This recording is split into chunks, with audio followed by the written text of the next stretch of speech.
So welcome everybody to today's climate justice opening discussion. Just a few housekeeping notes, if I may, before I hand over to Sophia Foker, Dean of Art at Camberwell, Chelsea and Wimbledon Colleges, to introduce the session.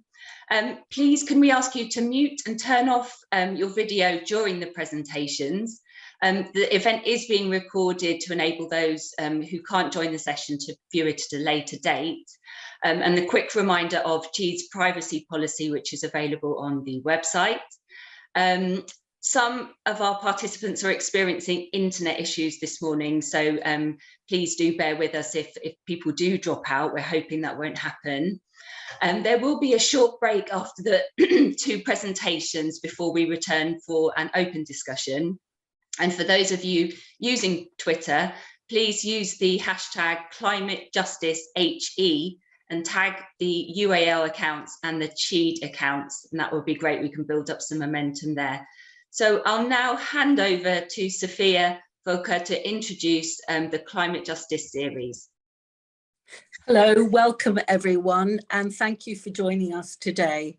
So this series of discussions have been developed in partnership between the School of Art at Camberwell, Chelsea and Wimbledon, UAL, and the Council for Higher Education in Art and Design, of which UAL is a member. Could somebody turn their mics off? Thanks. So special thanks to Anna Maloney, who you've just met, Director of Membership and Operations, and Sandra Booth, Director of Policy and External Relations at CHEED, for all their enthusiasm, hard work and support in making this event happen. So the aim of social and climate justice is vital and a contested field, and one that is being actively promoted by UAL's new President and Vice Chancellor, James Parnell, as central to the university's new mission. As a contribution to UAL's research season themes of Earth and Equity, this series of discussions developed by UAL colleagues David Cross and Rahul Patel bring an innovative approach, sketching out the significant connections between the projects of decolonization and decarbonization, focusing on the contribution that art and design can make to the creative and cultural transformation in this context. I'm aware that currently in the midst of a momentous global crisis, which will have significant impact on the themes of this conference, our contribution today is going to be very meaningful. So thank you, colleagues, for joining me. I will now hand over to Professor Paul Goodwin, Director of the Research Centre for Transnational Art, Identity and Nation at UAL. Thank you very much. Thank you, Sophia, and thank you very much to David and Rahul and Anna and all of the team that are organising this very, very important event, which I'll now have the honour to introduce some of the forthcoming discussions, and I'll do that in a second. So this event is the first in a set of 4 discussions, which really like the convergence between 2 key moments for social change. First is tackling the climate emergency through decarbonisation and dismantling systemic racism through decolonisation. So I wanted to just start with a couple of quotes about decolonisation, which is an area that I've done quite a bit of work on and thinking about, just to help us frame the discussion and to mark out what I think is at stake in the term decolonisation. As hopefully this will be some material for the debate today. First quote is from Frantz Fanon, who was a revolutionary. It was a Martinican revolutionary who was very much part of the decolonisation movement in Algeria. Fanon said, and I believe this is a quote from Wretched of the Earth, he said, "Decolonisation, which sets out to change the order of the world, is obviously a program of complete disorder. It cannot come as a result of magical practices, nor of a natural shock, nor of a friendly understanding.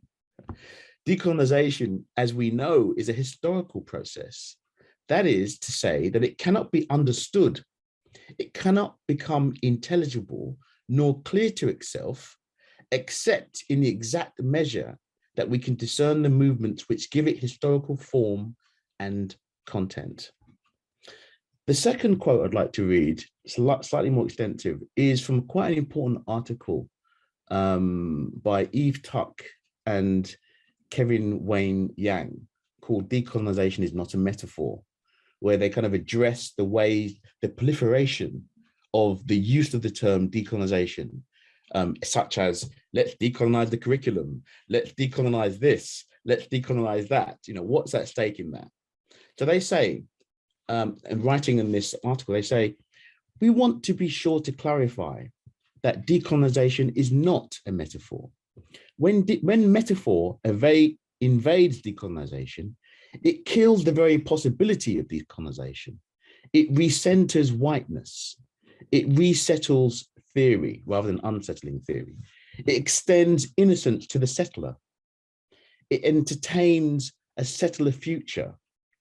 Decolonize, the verb, and decolonization, a noun, cannot be easily grafted onto pre-existing discourses or frameworks, even if they are critical, even if they are anti-racist, even if they are justice frameworks. The easy absorption, adoption, and transposing of decolonization is yet another form of settler appropriation. When we write about decolonization, we're not offering it, this is Wayne and Tuck, Tuck and Yang. When we write about decolonization, we're not offering it as a metaphor. It is not an approximation of other experiences of oppression. Decolonization is not a swappable term for other things we want to do to improve our societies and schools. Decolonization doesn't have a synonym. Our goal is to remind readers what is unsettling about decolonization, what is unsettling and what should be unsettling. So just a couple of quotes that I think help to bring a bit of weight and heft to understanding the historical basis of decolonization and where the movements come from, and also the fact that this is also about settler colonialism and how we undo that, not just the kind of metaphor for all the social ills that we have in society. So in this series, the aim is to investigate and map out a plan of action in relation to how decolonization articulates with decarbonization. So whereas juxtaposing the terms decolonization and decarbonization might suggest a certain equivalence, or balance, it was Sophia Fokker who proposed the more active term decolonizing decarbonization. Now, this articulation, this move, carries critical implications, challenging the presumed neutrality of technocratic climate solutions and confronting environmental racism and white privilege in the Green Movement, a very important and necessary step. In so doing, it helps open the way for putting non-Eurocentric knowledges at the center or the heart of intercultural dialogue towards regenerative ecology and restorative social justice. So today's discussion is really to set the scene and to map the coordinates for a provisional convergence of these terms.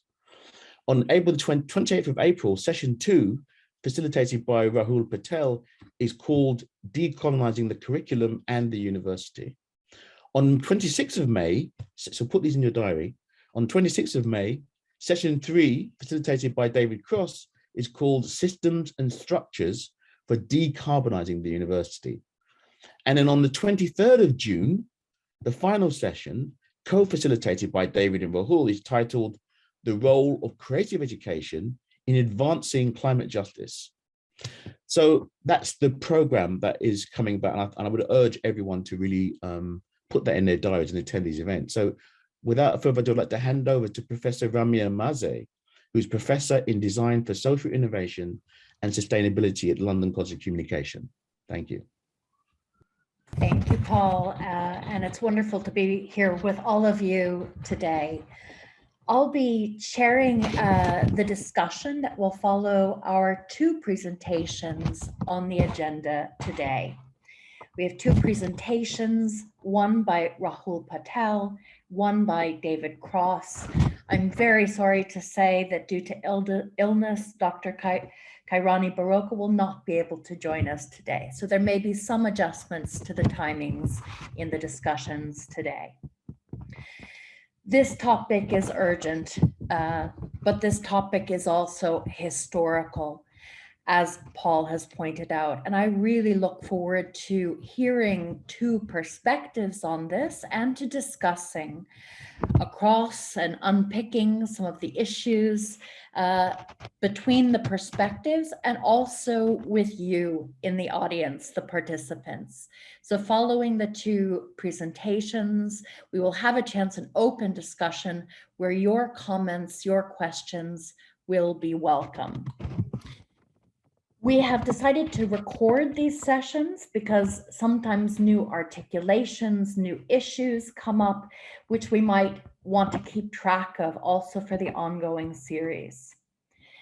We'll also be producing a printed and digital zine after these discussions, and some parts of this recording could help generate individual contributions and guide reflections for ongoing collaborative development, for example, for the zine. So please keep track and aware that these discussions are being recorded.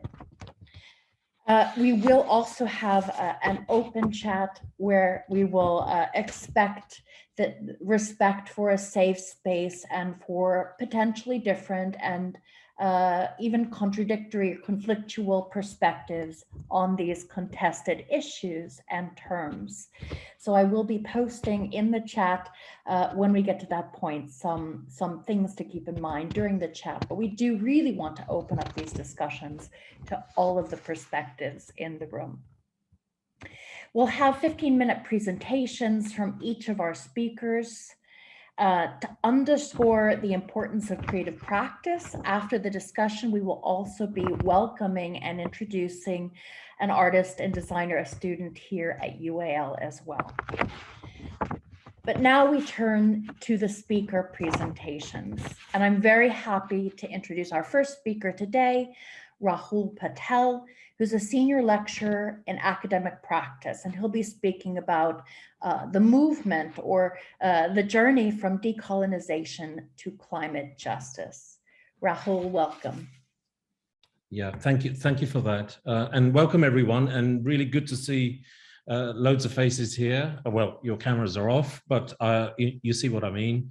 And some of you are friends here as well. So really, really good to have everyone here join us. I'm going to share my screen, so just bear with me as we all do when we do these sort of things.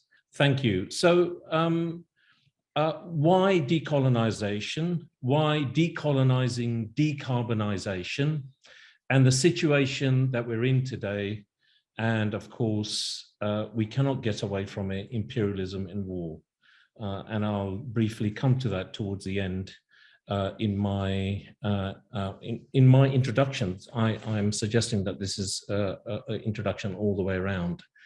This is from Decolonizing the Arts Curriculum zine, zine 1, about why decolonization, why decolonizing the curriculum. Now, this is slightly different from how Paul has just introduced it, but nevertheless, the call quite clearly came within the UK from students.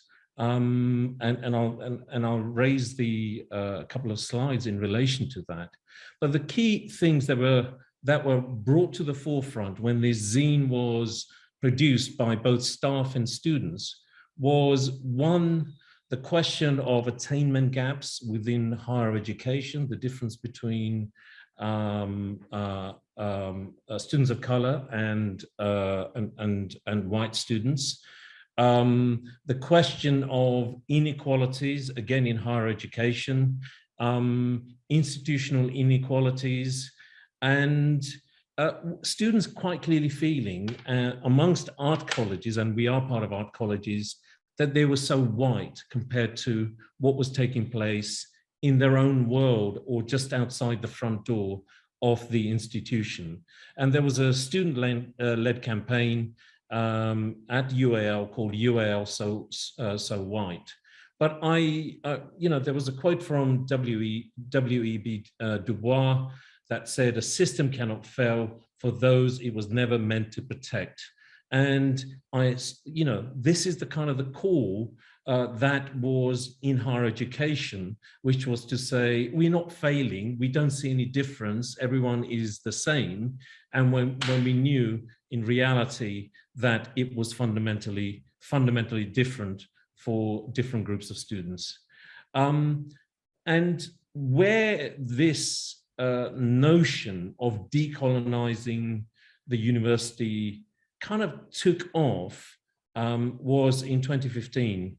And I think we probably all know when students at the Rhodes University said, Cecil Rhodes must fall. Here is a very, very successful and fantastic play that came through to the UK and the US called The Fall, which talked about how the students got involved in this. But I want to come to this. The students at UAL in 2015 asked this question: do you feel your curriculum represents people of diverse backgrounds and identities? And this was a survey they conducted. And the answer was 13% yes, and 87% said no.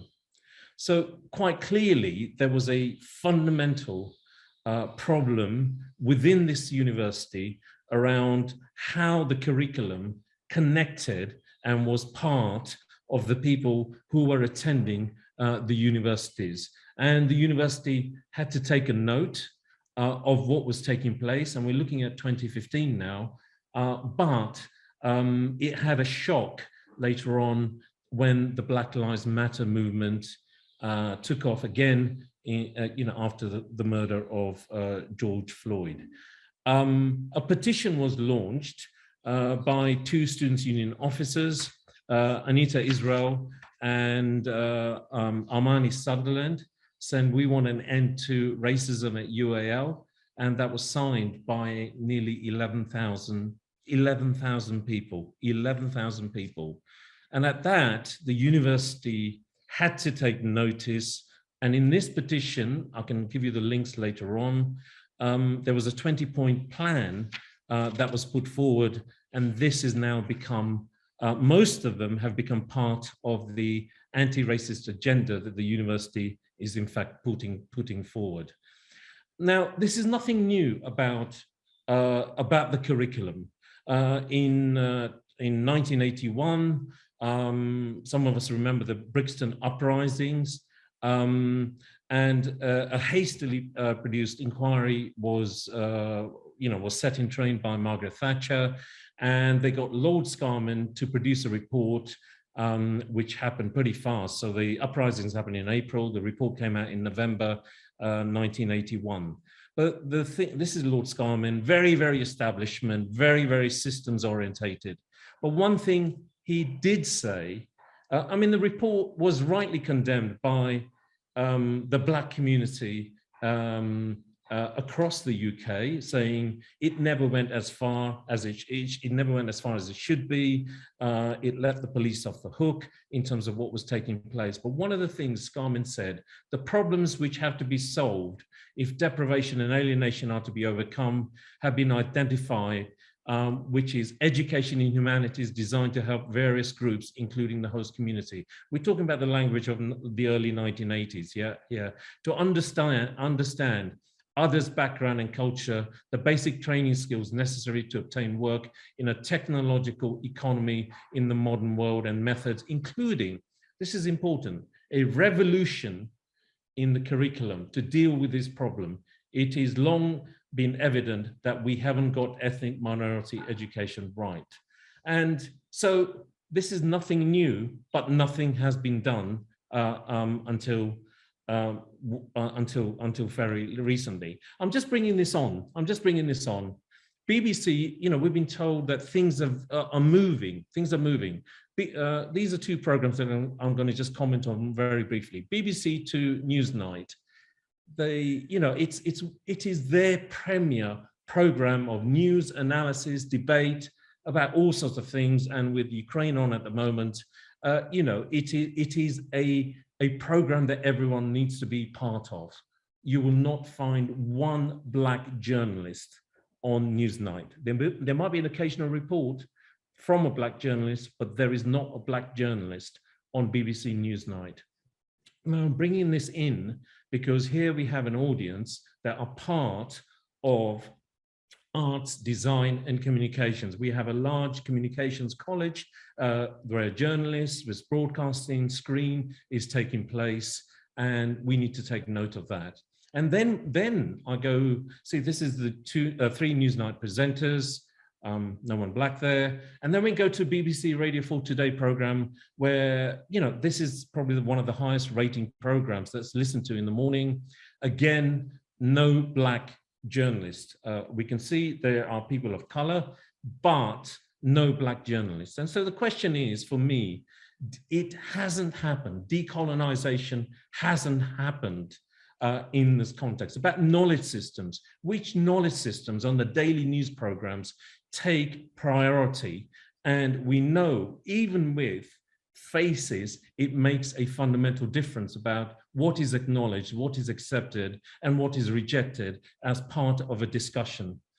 And I want to come to my colleague, Dr. Michael Macmillan, that I work with on the BA Culture Criticism and Curation program. And he says, Black artists, there was an interview with him in The Guardian recently, Black artists are creating more exciting work. And if they are creating more exciting work, why aren't they there as the standard in terms of what's taking place? Here's Dr. Michael Macmillan. Please go and see Life Between Two Islands. Is still taking place at the Tate Britain. This is the front room, previously called the West Indian Front Room. This is an installation that Michael Macmillan, he's there in the picture, created at the old Jeffrey Museum, the name of a slaver, now called the Museum of Home. And it's a fantastic installation that he did. But this is what he had to say. But multiculturalism has been under sustained attack in the UK. And he said, we have a government and institution who are pushing the tone. I can't see the part of this, I'll just move on. Who are pushing back. The Tony Sewell report symbolizes the pushback against reality. This attack is not new, Macmillan added. It was under attack by David Cameron because he said it was an experiment that went wrong. It was never an experiment, it was just a reality. We are part of the English landscape, language landscape, whether we like it or not. Our labor built those country estates. But it's not just the country estates, it's the factories, it is the system that we are living in, was built by the labor of Black, of colonized people, and the extraction, the appropriation of knowledge systems, which is now, in some senses, by Western knowledge system is seen as theirs. So I think this is an important conjuncture in relation to what we're talking about. So I just want to come to this. The deep fault lines of racism within UK and Western society, including Eastern Europe and Russia, as we've seen over the last few days, simply haven't gone away. With war and imperialism, they'll be amplified into more horror, and we see that at this particular moment. Decolonizing the curriculum and the university is not over. It has just begun. It is still a contested term. I know amongst even some of the audience here, I have had long discussions about decolonization. Even amongst those who have been forced to accept changes necessary, this term is still contested. There is an acceptance of the notion of institutional racism. However, at the heart, the constant attempt to institutionalize anti-racism.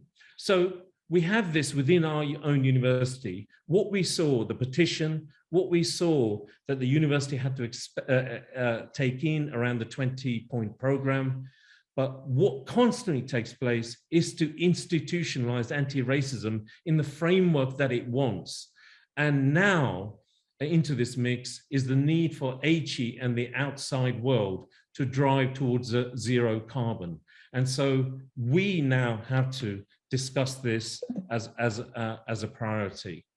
And within the decarbonization movement, there is a deep misunderstanding or plain wrong notions of bringing, practicing, embedding anti-racism, climate justice to the center of every judgment, activity, voice, organization, and organizations with people of color. So we've seen this before, but we saw this most at COP26 in Glasgow, when so many efforts had been made to change it. So, you know, we wanted at the heart people from the global south being an integral part of the discussions, as well as playing a key role in the outcomes that should have come out of COP26 and simply didn't take place. Why? Why was that? And I'm saying this about no photographs, but I've come across this all the time, and we've come across this around some of the events that we've tried to hold at UAL as well. I organized a series of talks at UAL called Challenging Times, the Global Pandemic, Black Lives Matter, and the Climate and Ecological Emergency. And we had a talk around, the fight back from the Global South's fight back. And the question then came up of what photographs we should use. And as for an arts, design, and communication university, and a lot of us here are part of that system within art colleges, it was interesting to note that the photographs, it was very, very difficult to get photographs of people of color participating in the decarbonization and the climate and ecological emergency program. And so I want to keep to this theme about no photographs in relation to that, because basically the movement itself has sidestepped any individuals or groups of individuals, either from the global south or Black, in the context of saying, you know, their voice is not there that much. I know there's a recognition now amongst Extinction Rebellion. I've seen that locally in Brixton, where I live. There's been great effort been made about inclusion, participation, bringing to the forefront, but it is simply not there in so many ways. But why? Why? Because, you know, let's go back to this. All right, the final agreement that was deployed by representatives of the Chinese and Indian government who wanted to see a commitment to phasing out coal change to phasing down. So COP26 came down to this whole issue of one word, out or down. And that is what COP26 came down to. And, you know, the people who were running the event felt in the end it was successful. The argument was, in fact, that it was the Chinese and Indian governments who didn't want this. Now, of course, it was the case that Chinese and Indian government didn't want it, but at the heart of it as well was the coal lobby, the fossil lobby, and America as well. But here, we did not get that in the dialogue in any way. It was the Chinese and Indian government. And let's talk about the Chinese as well. Do you know what? All the goods that are produced by China, and there are, you know, they produce huge amount of goods by belching coal, you know, coal power plants, and India as well, are for goods destined for the West. You know, we have a supply problem at the moment, and it is about that whole consumption, that whole market-driven, that whole system-driven industry that we're part of. And so here we have blame game when all the people here, China, India, America, Britain, France, Germany, the global north are part of this resistance to decarbonization. Campaigners have also highlighted how exclusive the event was, with thousands unable to attend due to vaccine inequality. So from the South, they couldn't get the vaccine. Racist immigration policies. Hey, Priti Patel was having a field day by saying you couldn't come in, and the high cost of accommodation and expense of COVID-19 quarantine as well. So you had that, but the fossil fuel lobby at COP was larger than the combined total of the 8 delegation of the countries worst affected by the climate change in the last 2 decades. Puerto Rico, Myanmar, Haiti, Philippines, Mozambique, the Bahamas, Bangladesh, and Pakistan. Together, these 503 delegates presented 100 fossil fuel companies and a further 30 trade membership associations. The insidious nature of the fossil fuel companies present was shown by the revelation that the official delegation of the 27 countries included representatives of the fossil fuel industries. And Stefan Bohm and Sadita Bahami write, carbon markets, climate change mitigations are not merely about reduction of greenhouse gas emissions. Instead, we have to talk about the wider issues of social, economic, environmental and climate justice. The key problem is that through the commodification of carbon, climate change is turned into a numbers game, inviting all sorts of creative accounting techniques that fail to actually correspond with the reality on the ground. So in other words, it is about capitalism.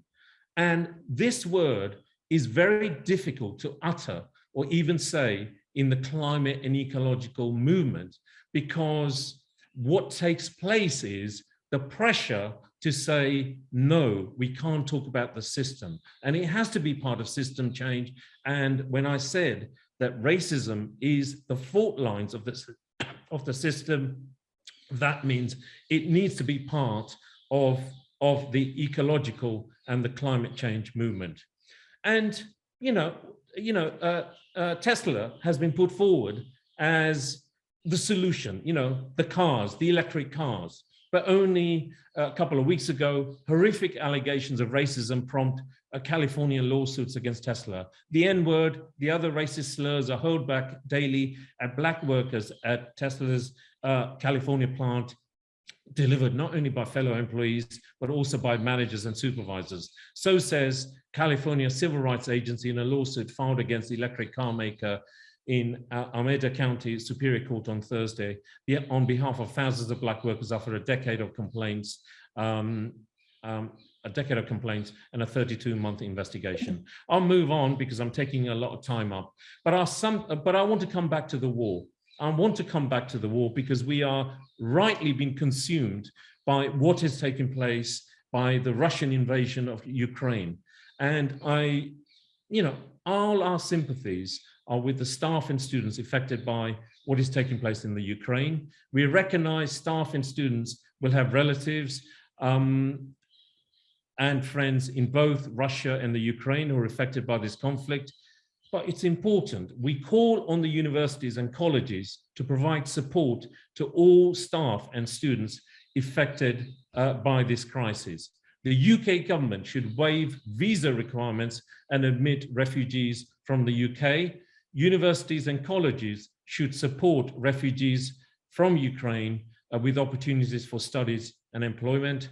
Condemn unreservedly the invasion of Ukraine by Russia, withdrawal of Russian forces from the Ukraine for a ceasefire. But we also salute the courage of the anti-war protesters in Russia and call for their release from prison and dropping of any charges against them. They've now been given 15 years in prison if they do that. Here's a picture of that. And we should be calling for an immediate end to the conflict. But we should also, and this is going to be a point of contention here, or not, but outside in the UK it is, oppose any moves by any governments and parties, including NATO, to escalate this war, because what is likely to take place is unspeakable. The current situation poses the danger of a much wider conflict. This threatens the war of inter-imperialist competition, which working people have no interest. And I just want to finish on this. And we've seen some of the reports. There's been different treatment of Africans who are fleeing and Asians who've been fleeing Ukraine at the various Polish border posts and things like that. But also, let's not forget, refugees from Syria, refugees from North Africa have been trying to come along from safety, from war, and again, that's been disregarded because they are not seen. And this is the view of Condoleezza Rice, by the way, who said they are not part of a civilized culture. And this is what we have to bring in to this mix about the whole issue of decarbonization. But we have to take on the daily fog of war and the untruths that are likely to come, that we're going to come across. So I'll finish on this. I've taken up my time, but we do have to address what's taking place in the Ukraine. But it is now time more than ever, because we said 2 years ago, 12 years, now 2 years have gone past, the clock is ticking, and now the fossil fuel industry, do you know what? They're laughing all their way to the bank, whether they're Russians, whether they're Americans, or whether they are from the Middle East. They're having a good time in this particular war, and it can set back the decarbonization and the decolonizing movement if we don't intervene with what is required. So I'll stop sharing my screen. Thank you, everyone. Thank you, Rahul, for your perspective, and we'll all have a chance to discuss across both presentations in a few minutes. For the second presentation, I'm very happy to introduce David Cross, who's a reader in art and design at UAL, and he'll be speaking about decarbonization and climate justice. Welcome, David. Thank you, Ramya. If I could just ask Anna, would you mind opening my presentation and screen sharing? The security settings on my laptop are not allowing me to do that myself. Oh, that's wonderful. Okay then, well, I'd like to explain from my perspective as a white English environmentalist, how I've gone on a journey from decarbonisation to climate justice. Decarbonisation is the project of ending all use of fossil fuels and of removing carbon from the atmosphere. And the point of doing that is to stabilise the climate so that it can maintain the conditions for life on Earth. But the model of decarbonisation, which is currently on offer, is unworkable because it is incomplete and incorrect. It's also unacceptable because it's completely unjust. Today then, I'll outline some key factors in the journey from decarbonisation to climate justice. Many journeys encounter obstructions and problems, and climate justice is no exception. Decarbonisation was already advancing far too slowly, and then it was set back by the COVID-19 pandemic. As economies are rebounding back to normal after the pandemic, tackling the vast upsurge in carbon emissions urgently demands international cooperation. But any hopes to build back better from the pandemic have been derailed by Russia's invasion of Ukraine. Western sanctions against Russia's oil and gas exports contributed to a surge in price, which is already hitting the poorest people hardest.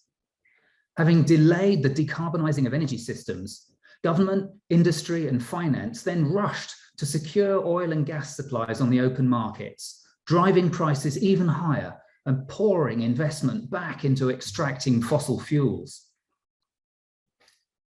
Since the Industrial Revolution, the burning of fossil fuels has enabled the accumulation of capital through the domination of people and planet. In his book, How Europe Underdeveloped Africa, Walter Rodney wrote of how James Watt expressed, quote, eternal gratitude to the West Indian slave owners who directly financed his famous steam engine and took it from the drawing board to the factory. British and European colonizers used slave labor and steam power to deforest landscapes, to set up monoculture plantations of cash crops. And in the process, they devastated whole ecosystems and the lives of the people who depended on them. A key tenet of climate justice is that climate breakdown hits hardest and soonest on the most vulnerable and marginalized people of the global South, who not only did the least to cause the damage, but also are the least equipped to cope with its impacts. And the reason that they're least equipped is not some accident of history. It's the result of having been systematically dispossessed by colonialism. London's dominance as a global financial centre was built then on its historic accumulation of wealth as capital of the British Empire, which was powered by slave labour and fossil fuels. Today, the deregulated systems of the City of London channel vast sums of money from around the world into investments that are pushing the planet far beyond the tipping points of climate breakdown. The distribution of risks and benefits is a key determinant of climate justice. This graph comes from the latest statistical review of world energy by British Petroleum, and it shows world energy consumption per capita by region. Two lines on this graph stand out. The green one at the top showing energy consumption in North America, and the red line at the bottom showing energy consumption in Africa. If the story of modernity is one of progress, what story does this line tell us? Clearly, the fairest way to avoid climate collapse would be for the wealthy to consume less. But that seems unthinkable under capitalism, which is based on the fantasy of infinite growth and indifference towards extreme inequality. Driven by these market forces, decarbonisation will mean the ultra-fast development of systems to generate, store, and transmit renewable energy. And this will depend on extracting vast quantities of construction materials, such as aluminium, steel, and concrete, plus critical metals such as cobalt, lithium, and nickel. As the London Mining Network has shown, the extraction of minerals for the transition to a post-carbon society continues the long history of colonialism, which enriches people who are already rich, while dispossessing local and indigenous communities and destroying fragile ecosystems. The Democratic Republic of Congo has such fragile ecosystems in its rainforests, and it also has rich deposits of copper and cobalt, which are key minerals for renewable electricity. I chose this photo for its dramatic use of scale, which could symbolize the relative power of capital and labor under neocolonialism, and show how the machinery of extractivism is growing to ecocidal proportions. But over time, I began to see the machine as a prehistoric creature from the Carboniferous era, its teeth and claws blindly scraping at the bones of the earth. Where once a lush forest reached out to the horizon, the sky is now shut out by a wall of rock, and the unhappy monster just keeps digging its own vast open grave. Jean Ray reflects on whether the psychological trap is not capitalist modernity, but, quote, modernity as such. This gripping addiction to energy, consumption, novelty, speed, this blind adoration of technology and blind trust in science, this internalized allegiance to the dogmas of growth, development, and progress. Elon Musk, the richest man in the world, envisions the future of humanity as what he calls a multi-planet species. Taking colonialism to new frontiers, Elon Musk is using the profits from the Tesla Corporation to fund his SpaceX venture, which aims to establish a private colony for billionaires on Mars. Back down to Earth now, and I want to highlight on the global carbon budget, which is a prime example of a planetary boundary. Science shows that there is an absolute limit to how much carbon can be emitted before triggering uncontrollable climate breakdown. And that limit is calculated by adding up all the carbon emissions from burning fossil fuels and destroying forests, and subtracting all the carbon which is absorbed by the living forests, soils, and oceans of the planet. But sources and sinks of carbon work on very different timescales.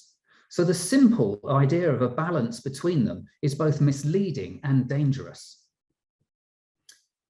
Planting trees, protecting soils, and restoring mangroves are absolutely vital to preserve biodiversity and to enhance human well-being. But a public statement by 170 non-governmental organizations last year makes a crucial point, which is relevant to climate justice. And they say, nature-based offsets cannot offset fossil fuel combustion. While fossil fuel companies and other polluters would like fossil carbon and biological carbon to be fully interchangeable, this has no scientific basis. Fossil carbon emissions are effectively permanent, coming from reservoirs deep in the earth where they've been stored for millions of years. When burned, the carbon pollution remains in the atmosphere for hundreds or even thousands of years. In contrast, crops, soils, oceans, and forests are what we call fast exchange carbon reservoirs that have limited carbon storage capacity and can re-release the carbon back into the atmosphere over the course of a few decades, or sometimes, such as when there's a forest fire, even over a few days. Offsets confuse this basic science by wrongly treating the Earth's biosphere as an endless source of potential storage for fossil carbon emissions. Like carbon offsetting, the idea of a carbon footprint is a distortion of the truth to serve particular interests. The carbon footprint was devised by Ogilvy Public Relations Company for British Petroleum, and the point was to focus public attention on their personal responsibility rather than on campaigning for systemic change. Fortunately, in a big step away from carbon footprinting, the science of climate attribution is tracing carbon emissions to carbon producers, and it's using the term carbon fingerprinting for the practice of identifying corporate liability. Carbon fingerprinting reframes climate breakdown from some generalized human tragedy, as in the notion of the Anthropocene, to the more specific field of crime. The allegorical figure of justice holds scales, symbolizing the weighing of evidence and the balancing of competing claims. In turn, justice must be based on legitimacy. For climate justice to be legitimate, the procedures for making decisions on reparations for climate loss and damage, on sharing the global carbon budget, on debt relief and climate financing must be inclusive and transparent. While the relentless pursuit of economic growth leads to war, there can be no peace without justice. International lawyer Polly Higgins campaigned for ecocide to be recognized as the 5th international crime against peace, which could be tried in the International Criminal Court.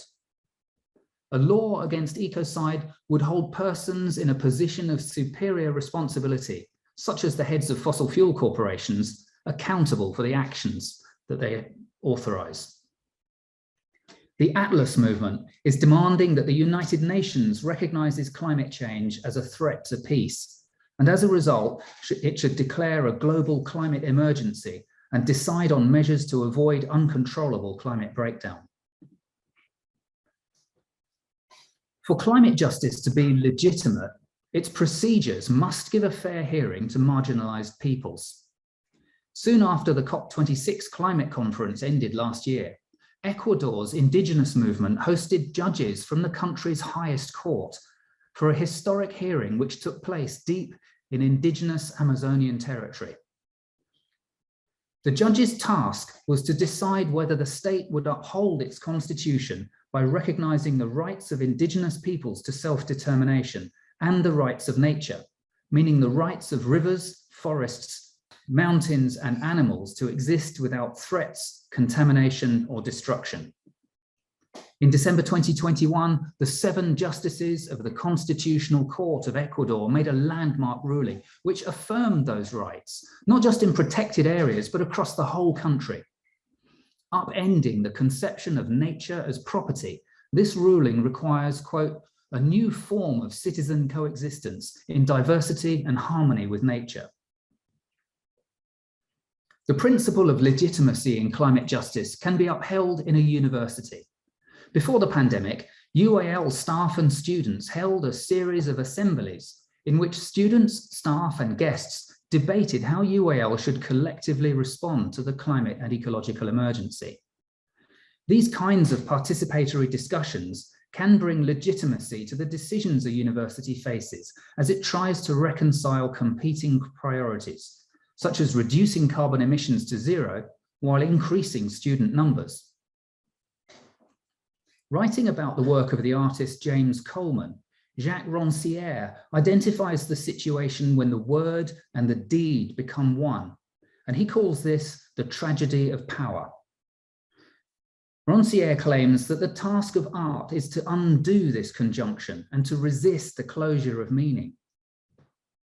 Resistance to power through critique may be necessary to climate justice, but is it sufficient?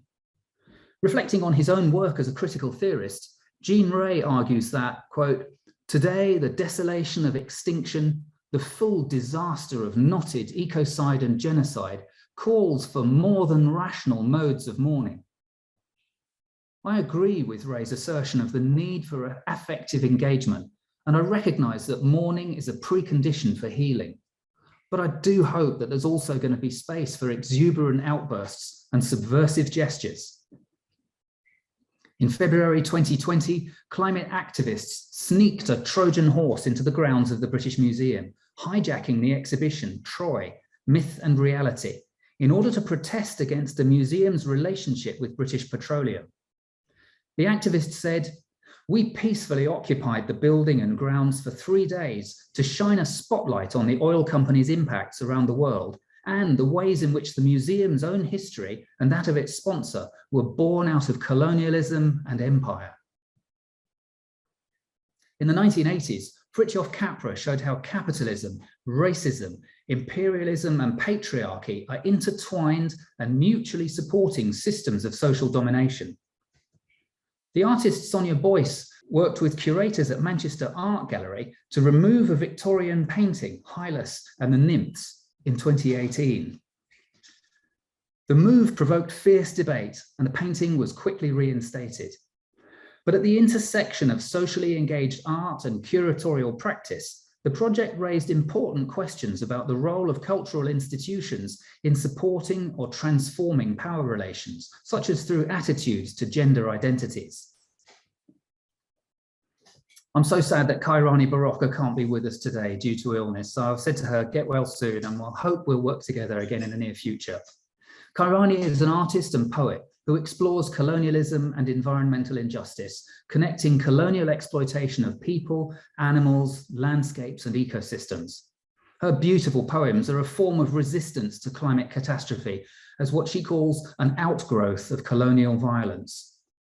Through these defiant, potent verses, the body, and particularly the disabled body, is centered as an ecosystem in its own right. Art's capacity for critique and resistance is complemented by its ability to repurpose objects and signs in gestures of prefiguration. The film Atlantis is directed by Valentin Vasiljevic, and it's set in 2025 in eastern Ukraine.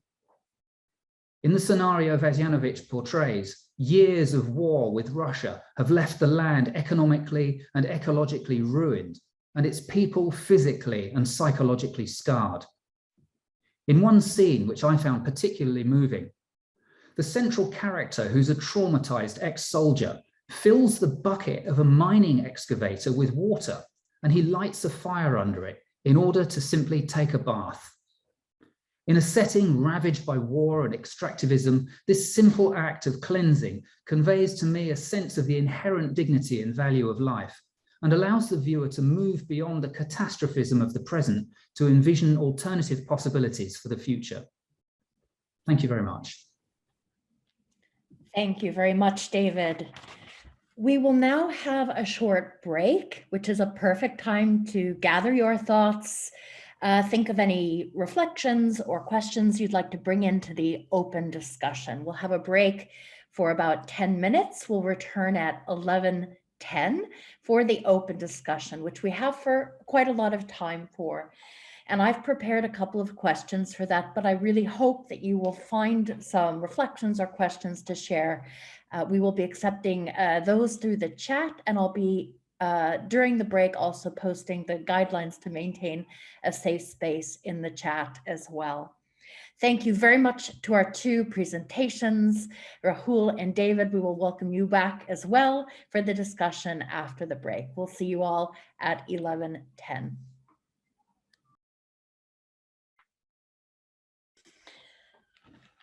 Very good. Welcome back from the break. I hope you have stretched. I hope you have reflected and maybe put some words to thoughts or sharings or questions that you have for this open discussion. We have now quite some time for discussion. Before we end this session, we will spend some minutes welcoming also a creative response from Daisy Pearson. So that's the agenda for the rest of the session today. I will go ahead and open up with a question for you, David and Rahul, just to get the ball rolling. Again, please welcome in the chat questions or comments from the audience as well. So my first question actually has to do with some of the key terms that have come up today.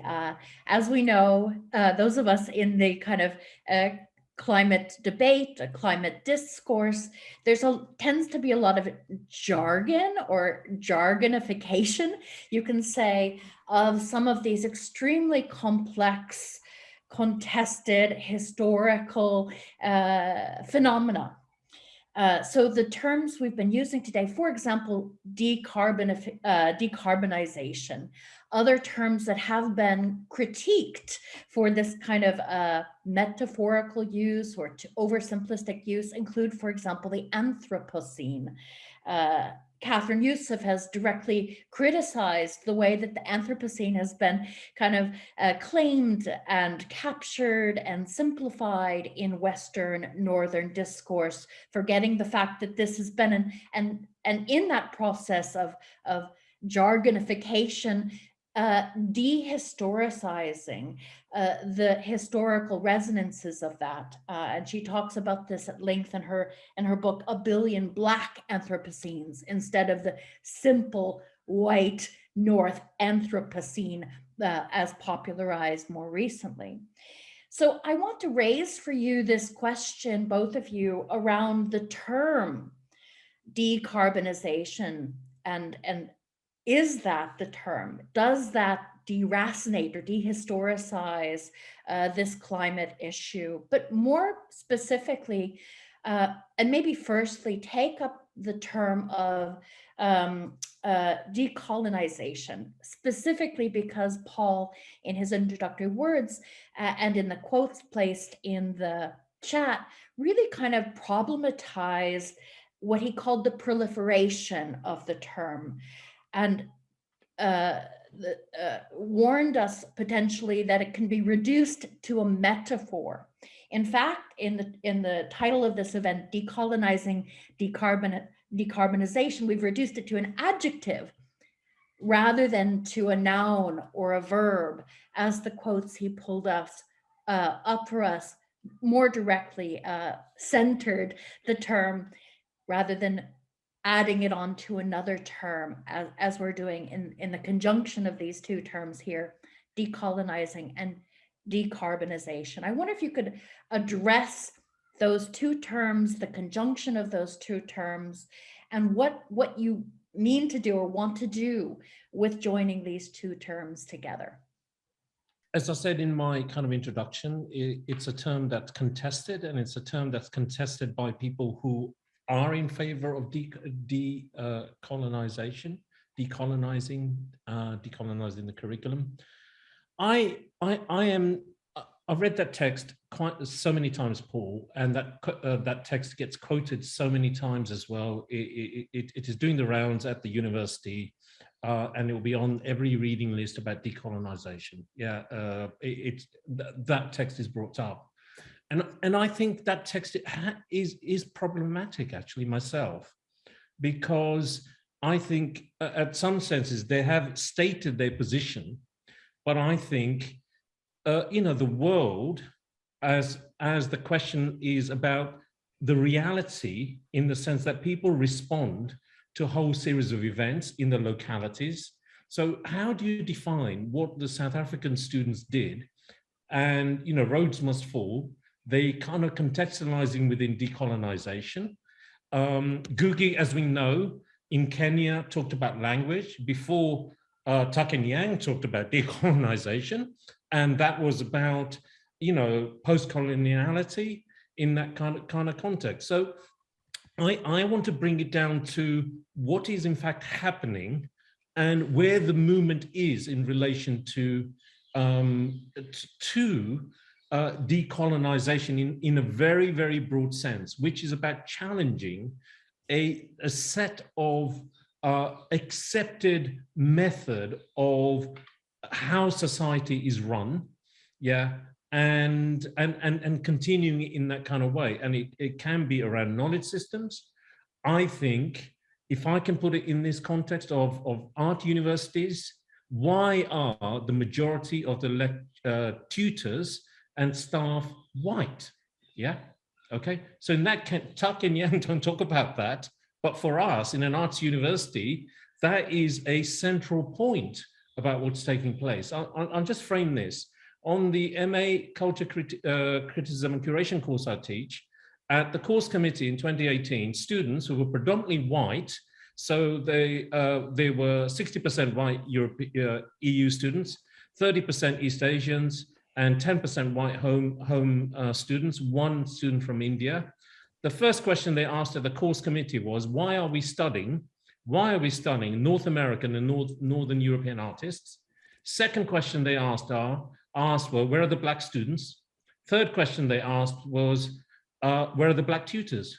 I've just been brought in, but where are the Black tutors in that kind of sense? So I think it reflects really the uneasiness in terms of what's taking place. And obviously the Black Lives Matter movement, brought it to the forefront because statues were pulled down right across the world. And that set the discussion around decolonization, around statues, but it was related to a whole series of other things as well. The university has used it in terms of addressing its attainment. The reading lists as well. There's loads of talk now, we don't need to concern ourselves with the reading list, but I'll tell you what, I'm still shocked at what is in the reading lists, or rather what is not in the reading list as it should be. So I'll leave it there in relation to decolonizing. Yeah. I think the point also is a bit broader than that more specific text that's been cited, Rahul, also. It's obviously a bigger critique of jargonification, simplification, reduction, ahistoricization through specific terms and the overuse or proliferation of those as well. But maybe, David, you have some thoughts as well about that. Yes, I do. I mean, one of the things I was so excited by in Tuck and Yang's paper was their really hard assertion that not only is decolonization not a metaphor, it can't be taken up across a whole range of discourses without being diluted and dissolved, but that the core principle was about people occupying and settling land.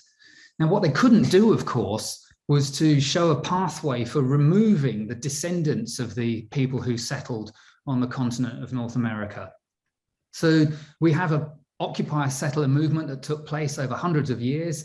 People have then developed advanced industrial capitalist societies and devastated the landscape. Populations have grown beyond the carrying capacity of the ecosystem. What are we going to do about it? We inherit from the past an imperfect and damaged world. And I think language might be like that as well, where the the words we use are not entirely of our own making. We have to inherit the words which carry previous baggage with them from different purposes and different contexts. And so even the words we use anchor us to the past, because they must in some way. If we could invent a completely new language with no relation to the past at all, or a completely different relation to it, it might be so difficult to establish the channels of communication that we couldn't even get a dialogue going. So we're caught in a kind of paradox. What we have handed to us is blemished and damaged, faulty to the point of collapse, and yet what we have to do is make a new world from it. And I think that applies to land and language. In terms of decarbonisation, I think it's a classic example. I mean, I chose this conjunction of words some years ago for myself because of their alliteration. They sound similar, and the sounding similar immediately threw up the difference between them because they're different types of word.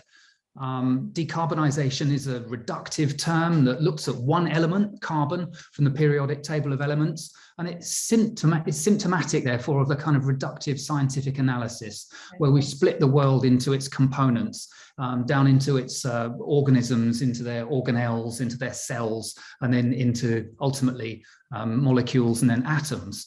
And so a carbon molecule is a sort of unit on which the world is built, but it tells us almost nothing about how the world actually functions, because the world's a process of flows and exchanges through living systems, and the mechanical observation of carbon is bound to fail.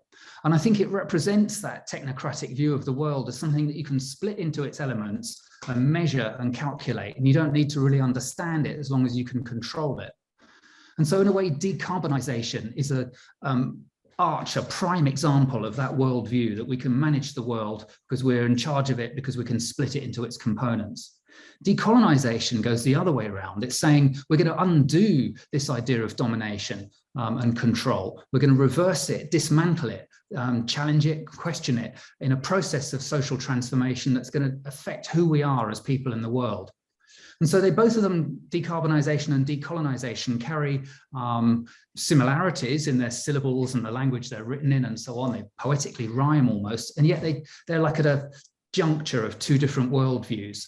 And I think that for that reason, both of them carry baggage, which is going to be contested. And the challenging, the clashing together of them on the one hand is not just meant to make a provocation, but to build a real conjunction between different social movements. So yeah, we're inheriting the baggage of the past, and I think we have to accept the power relations in that. And it gives us a sense of the magnitude of the task ahead. But I couldn't imagine inventing entirely new words yet. I think that might come at a future stage once we've progressed the convergence of these two movements.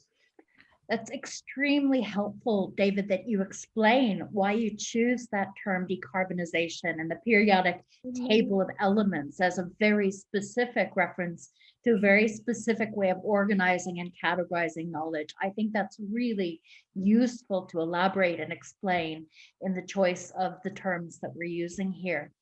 And I also ask this because we could easily choose other terms, and we could easily turn adjectives into verbs. And this is an act. This is one of the acts that and activisms that we can do, is our choice of language. So I bring that up here. Of course, as you point out, language isn't neutral, and it's got its own histories and legacies and so on.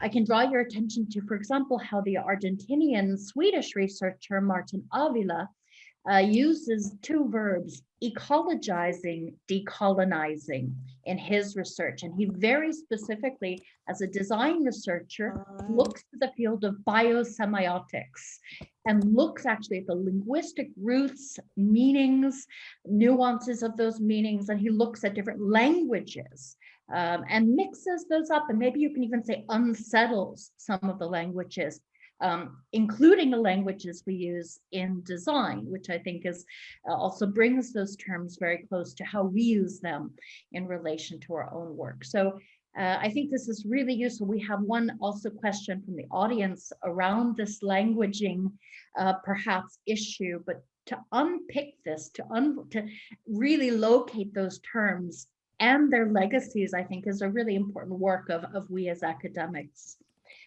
Daisy, you had a question that you preferred to ask in your own voice. I welcome you to turn off your mic and share now. Thank you, that's very kind. I have just noticed though that Paul's hand has been up for a while and maybe he wants to respond to that question first. I'm terribly sorry. Sorry, it blends in with his background. And it's a very small box. I'm terribly sorry, Paul. Let's go ahead and. Not at all. I mean, I think it's more important actually, Daisy, that you speak. I mean, because I've spoken quite a lot already today, and so it's really important that we have, you know, other perspectives. But maybe I can come in, you know, at the end. I wanted to just clarify why I chose those two particular quotes, but I can come back to that. So please, Daisy, you go ahead. That's very kind, thank you. I mean, my question is quite similar. It's about the kind of the choice of the topics, but less about the terminology and more about the themes that they represent. So, I mean, it's clear to me that what everyone has been discussing here is the systemic connections between these issues. That it's not just about being anti-racist and about being like environmentalist. That it's understanding that those two things are inherently connected and that you have to be both in order to get to the solutions. So what I wanted to ask was, you know, this kind of, there's this understanding in everything you're saying, all of our present crises are absolutely connected. And I guess I'm throw a provocation out there that it could be argued that these decarbonisation and decolonization are kind of just two of the themes that we should be talking about. And that maybe if you want to get to the root of things, do you need to go a step further? Do you need to ask, well, what's, I guess I'm talking about kind of is inequality, maybe it's something else, but is it inequality fundamentally or greed or power that's at the root of this? And by framing the conversation as decolonizing, decarbonization, are you missing out talking about the way that other power structures affect us, patriarchy and ableism, and then some of the other crises that have emerged, not just the climate crisis of like the current war with Ukraine, as David brilliantly explored in his speech, and the pandemic. So do we need to, I'm always asking this from an activist perspective, do we need to go even deeper to actually get to the root of the issue in order to secure the changes that we want? Or I guess, do the panelists here feel that decolonization and decarbonization are the tools that will get us to that kind of sustainable and just future? Well, I would just say no. I don't think they're anything more than a starting point. The process, the prefix D for decolonizing and decarbonizing, they imply a reversal in a way, an undoing, a disassembly of these structures of power and the attitudes and ideologies that support them. And that's, of course, a preliminary step. We need to take down some things in order to start the process of reconstruction. And of course, we need to have in mind what it is we want to build or what make or grow or nurture before we do the taking down. Some things obviously have to go, and those are the ones which we find abhorrent and we can reach consensus on very quickly. Others, I think, are more complicated, such as when a theorist has a mixed legacy. On the one hand, the theory of evolution, on the other hand, scientific racism. They're intertwined in their historical development. Do we chuck out evolution as well as scientific racism, or do we only condemn the forces that made those particular conjunctions come about and save the good bits for later? Is that possible? So I think disassembly is a critical process whereby we have to know something about the hunch about where we're heading. And I think that hunch about where we're heading must be based on values and care and empathy, trust and solidarity and respect. These are the underlying impulses in a way which make possible all kinds of collaboration. Without them, competition, individualism, short-termism prevail, and we end up with conflict. So decolonization and decarbonization are just preliminary steps in a way. And the point was to begin to map out the terms and conditions for a provisional convergence so that these two great social movements could start to share, exchange ideas and plans for the future.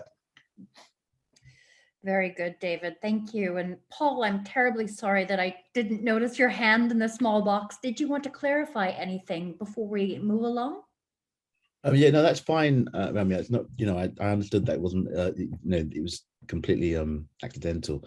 No, just to clarify, why I wanted to quote those two, make those two quotes, and Tuck and Yang also quote Fanon, is that for me they're important because they introduce the fact that decolonization is a historical process, right? It's not just an idea. It's not just a concept that's come out of post-colonial theory or decolonial theory. It came out of concrete struggles in the global South, as Fanon talks about. It's not something that can be understood as an intellectual concept. It comes out of a historical movement. And I think it's really worthwhile historicizing the decolonial and historicizing at this particular moment. And so that we can think about how we connect with those struggles. The second thing, as David pointed out, is that Tucker and Yang, and I agree with you, Rahul, it has circulated quite widely, and I think deservedly so, because I think it raises some important questions. As David pointed out, they're bringing the question of land. You know, this is a question about, you know, the fact that land is at the center of decolonization. When you mention Elon Musk going into Mars, and it's about land, it's about control of land and resources, right? And that relates actually quite well to the ecological, to decarbonization, and that's one way of connecting those two things. In other words, land, the earth, the ecological structure of the earth is intimately related to the act of appropriation and violence by colonialism. And that is a historical process.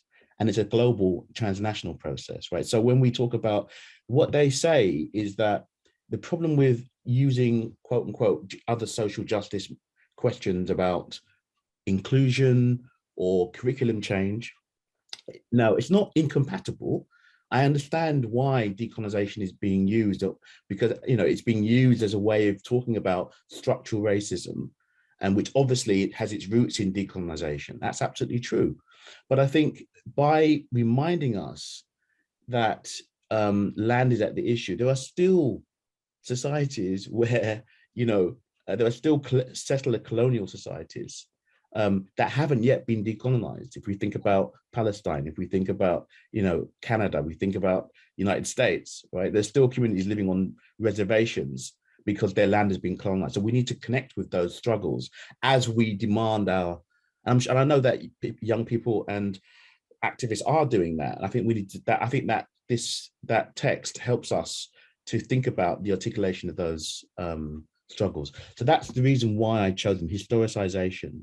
And I think it also, the Tucker and Yang quote helps us to connect it to the land and to, as one way of thinking about the articulation of decolonization and decarbonization. Very good. I think this issue of actually what we are decolonizing is very important and has to do also with the coupling of terms. Paul, thank you for pointing out land as something directly at stake in decolonization. And I want to actually refer up to one of the comments in the chat from Simone Gumtow. You asked about if there were any responses from the panel on decolonizing visual rhetoric. And I wonder if we could just for a minute reflect, what is it that we're decolonizing? Land, how can we connect to those struggles? Visual rhetoric, which is directly at stake in an art and design university. Could we think just practically, maybe David and Rahul, for a few minutes, what are the materials, what are the systems, especially at stake at UAL as an art and design university, that we can specifically decolonize at the same time as we're trying to decarbonize? If you have any thoughts on that, or if you want to speak directly to Simone's question about visual rhetoric. Well, if I may, I would, I think that the institution, if it could be described as that of perspective, is one of the things which we need to look at. Underlying lens-based imagery is the camera, from the camera obscura, and the perspective that gives, the single point perspective, I think is intimately bound up with Enlightenment subjectivity, with the project of controlling land, of mapping the surface of the earth, of navigating the oceans, which made the seafaring empire possible. And they're so finely intertwined.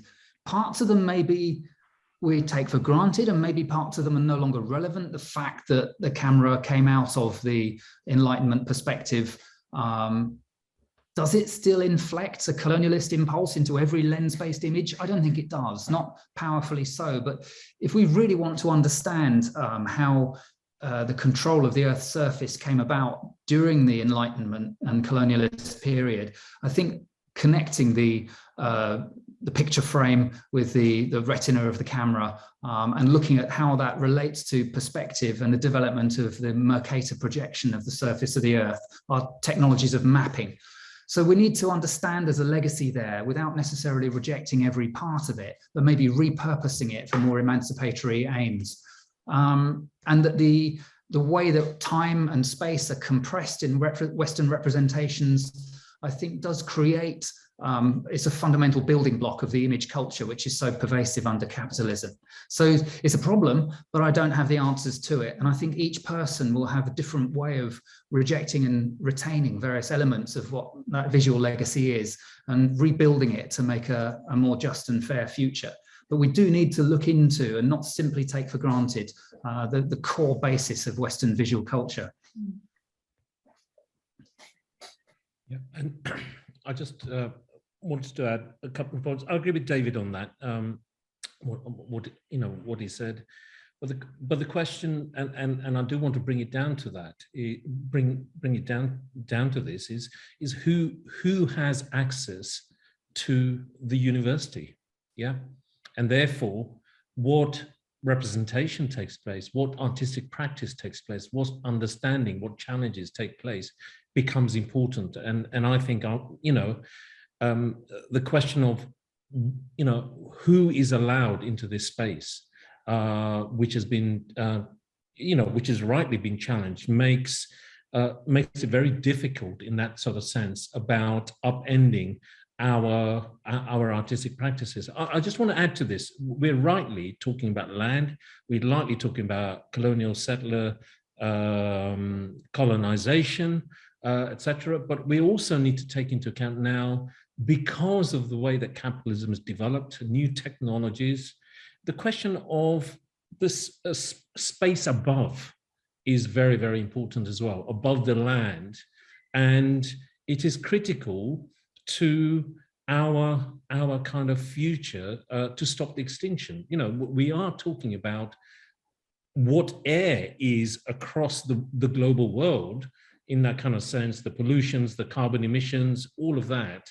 And in that sense, the land grab and the deforestation, the fossil fuel industry, which has driven capitalism through its various phases, has also given in a kind of a new way of them of extracting things. I don't know whether people get that, but it is important who is there at the top and who controls our space, our real space, our air, in that kind of context. So I think the 3 richest men in the world are flying their rockets, aren't they? 3 white richest men in the world are flying their rockets. A total disregard for what else in fact takes place, but it's important for them now. It's about above the land. It is an important conjecture, and in the context of the war we're experiencing, that's an important component part of that. Yeah, the ice caps are melting. They're in the north and the south, and the impact of it is right across in that kind of way. So if I can phrase, I'm just phrasing in that way. Can I also, rather than questions to the panel, more discussion from people who are there as well. So if we can allow time for that, even short bites will be good to hear. Very good. I will open up for that, certainly. We have about 10 minutes. We have about 10 minutes left. Would any of you who have been chatting, there have been some fantastic comments, I would say, rather than questions. I hope I've managed to capture the questions that I've seen. Are there anyone who'd like to say something at this point, either with the chat or with the mic?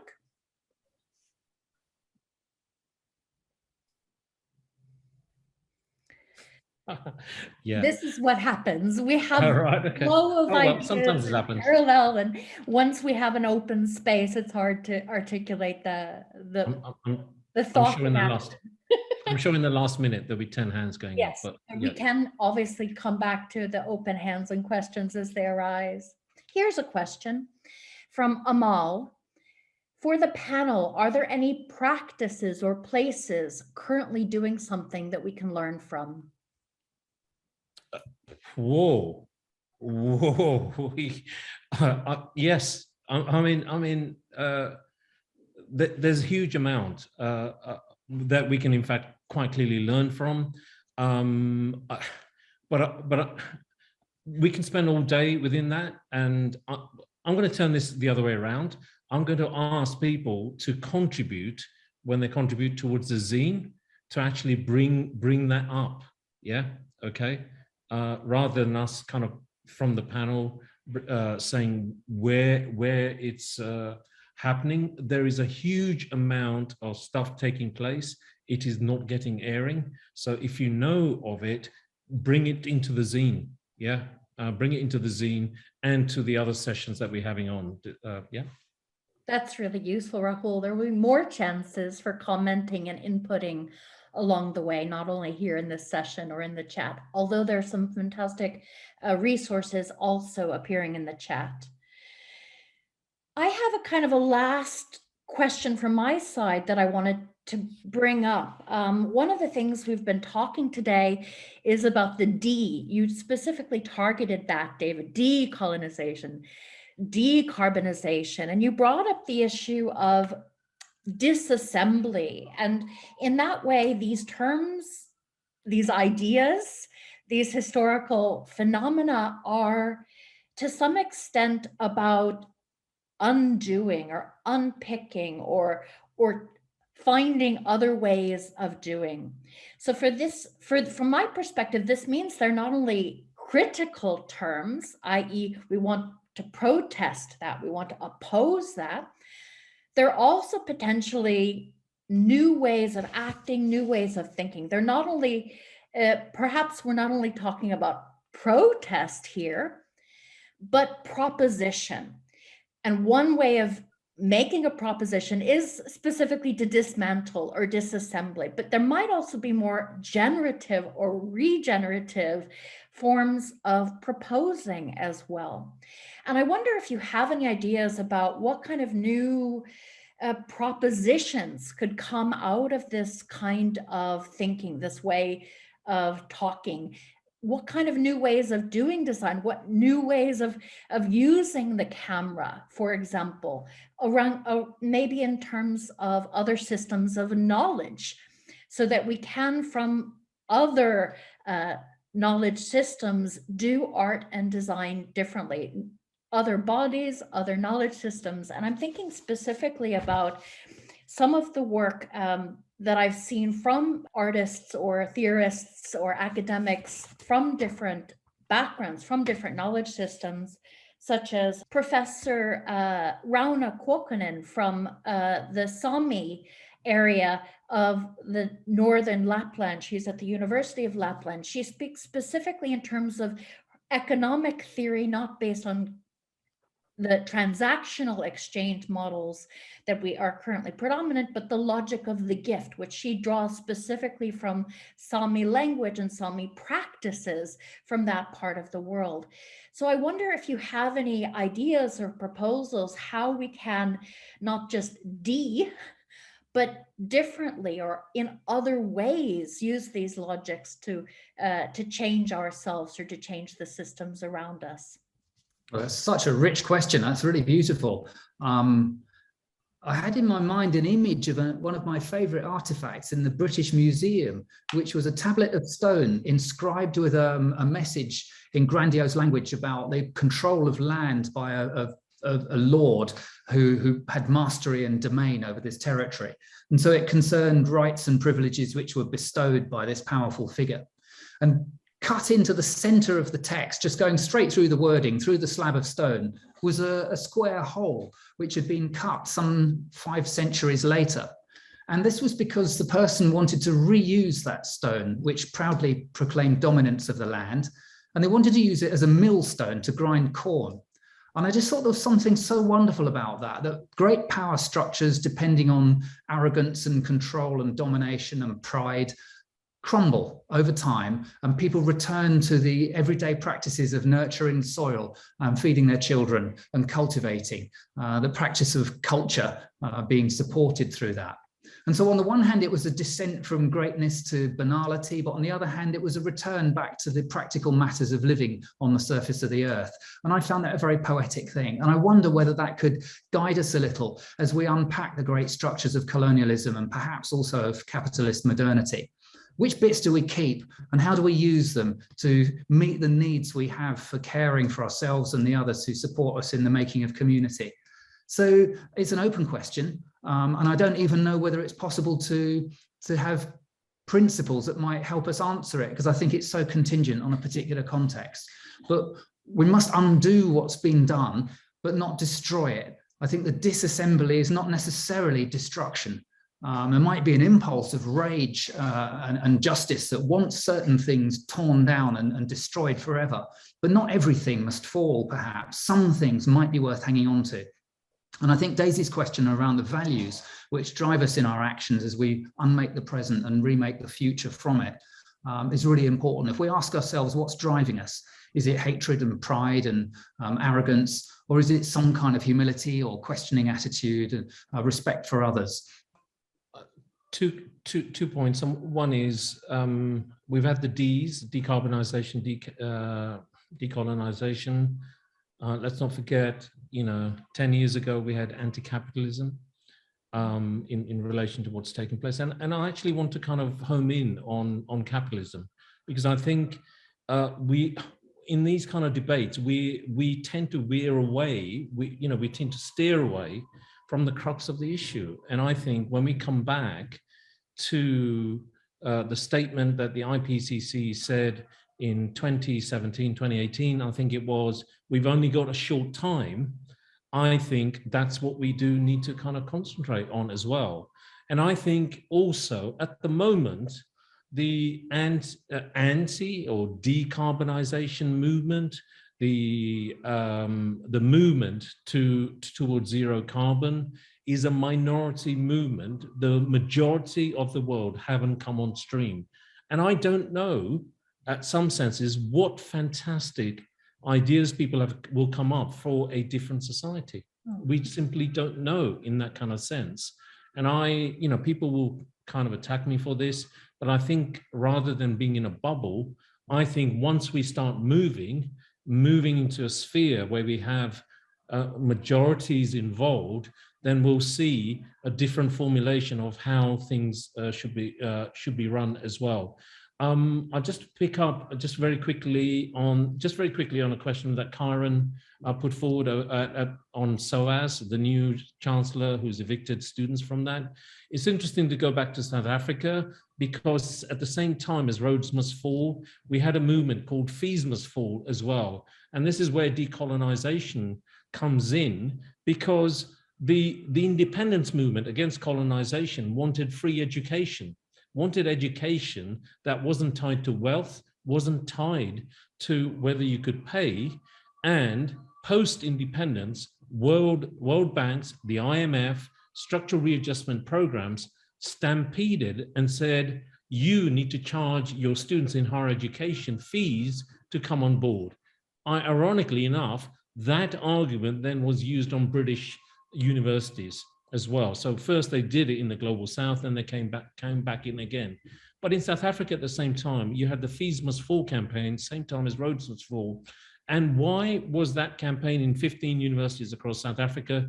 Because the university authorities had doubled fees in relation to higher education. And there was a huge movement to actually stop that. And within that movement, they explored how the university was very colonized in its knowledge production, in its access, and in the way it ran the university, which was in a hyper capitalist way. They stopped, they were successful, but we don't hear about those successful stories in terms of what's taking place. There's a fantastic documentary called Fees Must Fall, if you get a chance to see that. But the point was that the chancellor at that university, Wits University, was Habib, who is now the chancellor at SOAS. So it is ironic that he was defeated there by the students, and he's now a vice chancellor at SOAS, and is performing the same kind of process as what he did back in South Africa. Ironies of ironies in that sort of sense as well. So I'll stop there. I think there's loads more questions as well. So there's several more comments indeed, and in fact I think you have answered the one last question that we had from Graham. He asked for comments about any thoughts about the relationship between economic injustice and decision-making procedures in UAL. Rahul, you just mentioned about fees. I don't know if either of you would want to comment quickly, keeping in mind we need to switch the focus of the session in about a minute. What other decisions are at stake within the UAL decision-making? David. Well, I think actually it's perfectly aligns. I have an inside sneak preview of what Daisy Pearson is going to be showing us. And I think there's a perfect segue there about economic injustice, the structures of capitalism and their proliferation of debt and the systemic expropriation of value and concentration of wealth in the global north. So I just think it's a perfect segue to go over to Daisy. So let's go ahead and do that. We get to hear next from Daisy Pearson, who's an artist and activist studying MA in graphic communication at CSM. She's a co-founder of the grassroots organized movement Jubilee for Climate, which is fighting the system of inequality and exploitation that creates climate change. So she's been invited to share with us today, the last few minutes of this session, a creative response to the challenge of institutional transformation around climate justice. Welcome, Daisy. Thanks for being with us. Thank you very much for having me. I'm going to be relying entirely on my background as my kind of presentation today. So if it's possible for whoever is kind of hosting the chat to spotlight me, or if every individual wants to kind of change the view so that you've got speaker view, that would be great, because I will be talking quite a lot about what's in my background. So yeah, I'm a student here at Central St. Martin's. I'm studying an MA in graphic communication design. Much of my design research in this course has been a response to impulses within graphic communication design to simplify and reduce these complex systems that we're talking about to snappy and digestible slogans and messaging. You get this a lot in activism as well. But it's my belief that we can only hope to solve the climate crisis by getting to its roots. So a complex and nuanced understanding of it is absolutely vital. This means we cannot treat it as a single issue. This is exactly what this conference has been approaching today, is this kind of intersectionality and kind of inherent systemic connections between these issues. So I've also been an environmental and global justice activist for about 2.5 years. Excuse me. And in November 2020, a group of us scaled the Houses of Parliament to hang a giant letter from a group called Africans Rising to the government and the people of the UK. It was asking for an honest acknowledgement and apology for the true human cost of slavery and colonialism, and debt cancellation and reparations for Africa, among other things. The letter was written by activists on the African continent, and then they approached us to ask how we could sort of deliver this to the UK. So we turned it into a 7-meter by 12-meter handmade banner. Parliament was the only appropriate target because it placed the letter's appeal firmly in the context of politics, and the solutions to these issues are political.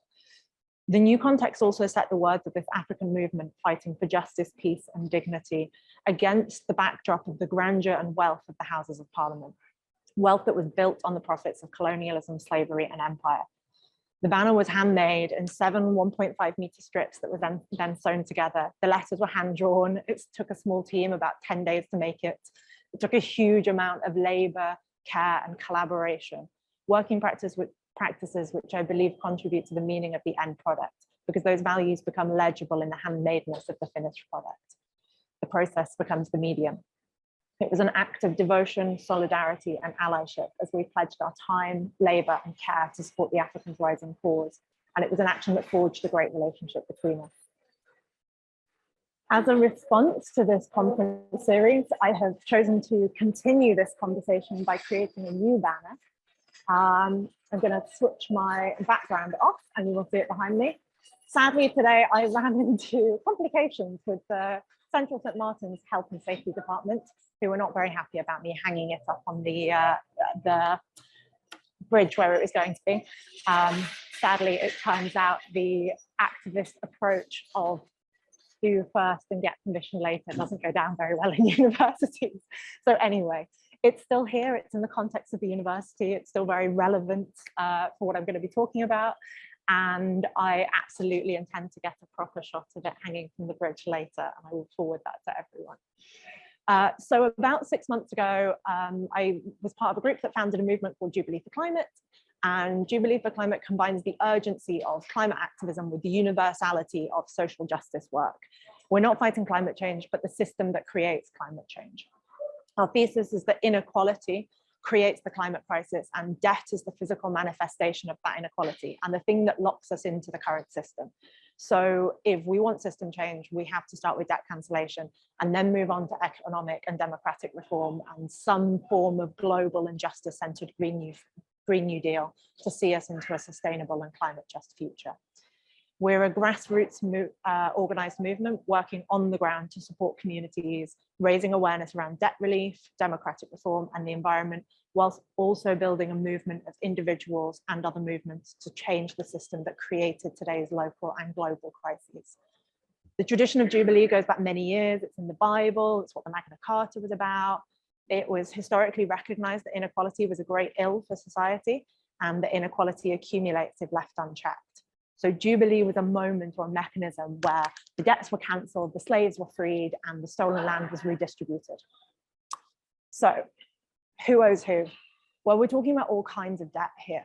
Debt in general is the driver of exponential economic growth, which demands continued profit creation, which demands relentless resource extraction and the exploitation of people and planet. Part of the aim of this project is to challenge or unsettle mainstream narratives that exist around debt. We're talking about global South debt. In 2020, public debt of countries in Africa was an average of 65% of GDP. This is an average. Debt makes you act on horrible necessity. This is how debt is driving the climate crisis. You can't plan for the future and you have to make, excuse me, short-term decisions. You sell off land rights, you allow big corporations to come and drill for oil or for gas because you need to create a profit to service the debts. This is actually happening in Suriname right now. They're experiencing a financial crisis and the IMF and World Bank have characteristically come in and said, hey, yeah, we'll restructure your debts for you and sort this out. But you're going to need to pay these creditors off. And we've noticed you've got some really big oil reserves just offshore there. So you let us access those and we can sort your creditors out, then great, we can come to an arrangement. So hence debt drives the climate crisis. But who owes who? Do the global South really owe the global North? Most of these debts are illegitimate in the first place. Either they're indirect legacies of colonialism with countries essentially forced to pay for their independence, or they've already been paid off, but the interest is compounded so much they're still paying, or the original money was loaned to a corrupt leader and the country's people never saw a penny of it. The relationship between the global North and the global South is frequently characterized in terms of this debt and aid. Occasionally we're incredibly generous and we give them financial support, but they also owe us lots of money. But Jason Hickel's research shows that for every $1 that's transferred from the global North to the global South in terms of aid, $24 flows back from the global South to the global North. And this is through largely very legitimate trade practices. I mean, some legal, some illegal, illicit financial flows, trade misinvoicing, tax havens, but all business as usual for global trade, most of which goes through the City of London, which is why we need to have this conversation here, because we're uniquely placed to talk about it. So who owes who? What about the legacies of colonialism and slavery? What about the fact that the wealth of Europe is the extracted wealth of the global South? What about all the art that was stolen that's filling up our museums and galleries? What about reparations for colonialism and slavery? And what about the fact that the global South are on the front lines of a climate crisis they did not create? What about climate debt? What about loss and damage? This was one of the most important parts of the COP discussions and it basically got scrapped. And then let's look at why I put this banner here in Central St Martin's in UAL. Who owes who in this space? Well, obviously neoliberalism and the monetization of academic institutions is generating huge levels of student debt.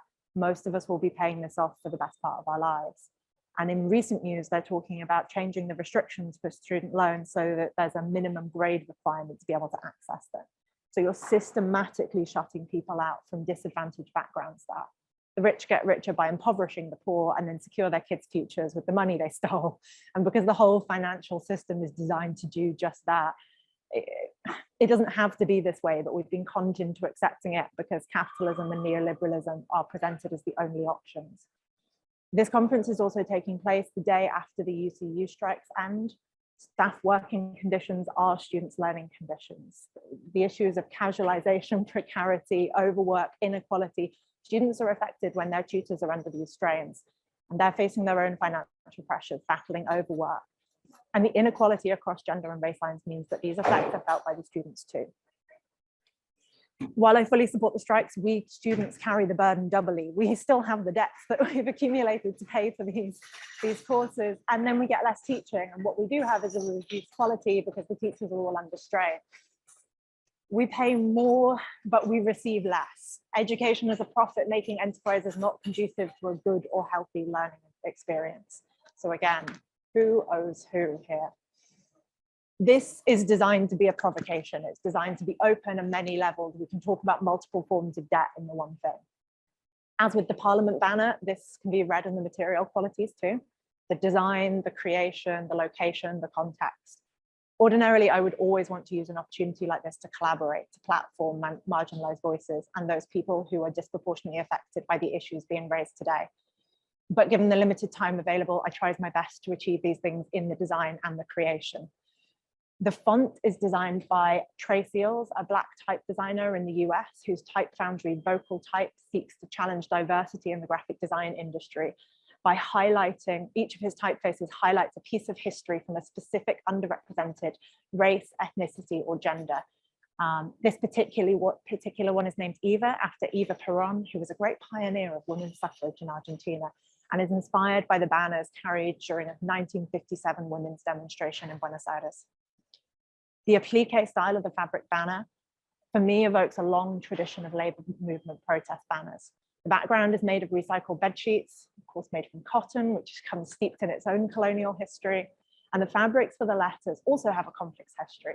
While I chose them to evoke our kind of colonial history with Africa, and also so that any money spent on materials went directly to Black businesses in my local area, it turns out they also illustrate the complexity of colonial history far more acutely than I could have hoped.